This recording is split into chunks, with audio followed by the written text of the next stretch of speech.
Doctor Zakir নায়েককে বাংলাদেশে না আসতে দেওয়ার কারণ কি? কারণটা যদি বলি থলের বিড়াল তো বেরিয়ে যাবে।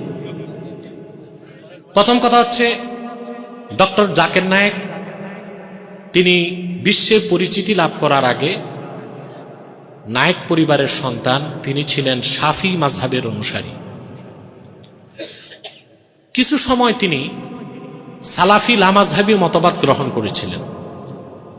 আলহামদুলিল্লাহ, পরবর্তীতে আহলুস সুন্নাহ ওয়াল জামাতের বিশ্ব বরেণ্য স্কলারদের সংস্পর্শ পেয়ে তিনি আবার এখন মাযহাবকে মানেন, আহলুস সুন্নাহ ওয়াল জামাতের অনুসরণ করেন।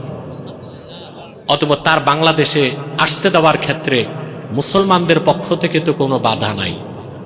প্রশ্ন হচ্ছে, বাধা দেয় কে? প্রশ্ন আসে না? জাকির নায়েক তার জন্মভূমি ভারত থেকে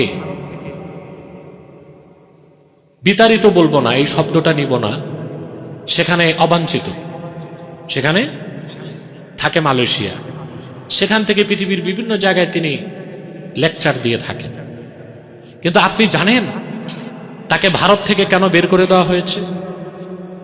বাংলাদেশের হোলি আর্টিজানে একটা হামলা হয়েছিল, জানেন না? হোলি আর্টিজানে কারা হামলা করছে এখন পর্যন্ত আমাদের কাছে ধোঁয়াশা। কারণ বিগত 16 বছরে এমন জুলুম হয়েছে, রাজনৈতিক প্রতিপক্ষদেরকে তকমা দিয়ে করা হয়েছে, হয় নাই? রাজনৈতিক প্রতিপক্ষ তাকে তকমা দিয়ে হত্যা করা হয়েছে। তো হোলি আর্টিজানে হামলা কারা করছে তা আমরা জানি না। যারা হামলায় অংশগ্রহণ করছে সব বাংলাদেশের ভার্সিটির ছাত্র ছিল। সেখানে সেই ঘটনায় দায়ী করা হলো জাকির নায়েককে। চিন্তা করেন, একেই মনে হয় বলা হয় উদুর পিণ্ডি বুদুর ঘাড়ে। তারপরে হিন্দুত্ববাদী উগ্র মালাউন সরকার ইন্ডিয়া ওয়ারেন্ট জারি করছে, তিনি সেফ এক্সিট, ভারত থেকে সরে গেছেন, মালয়েশিয়া আছে।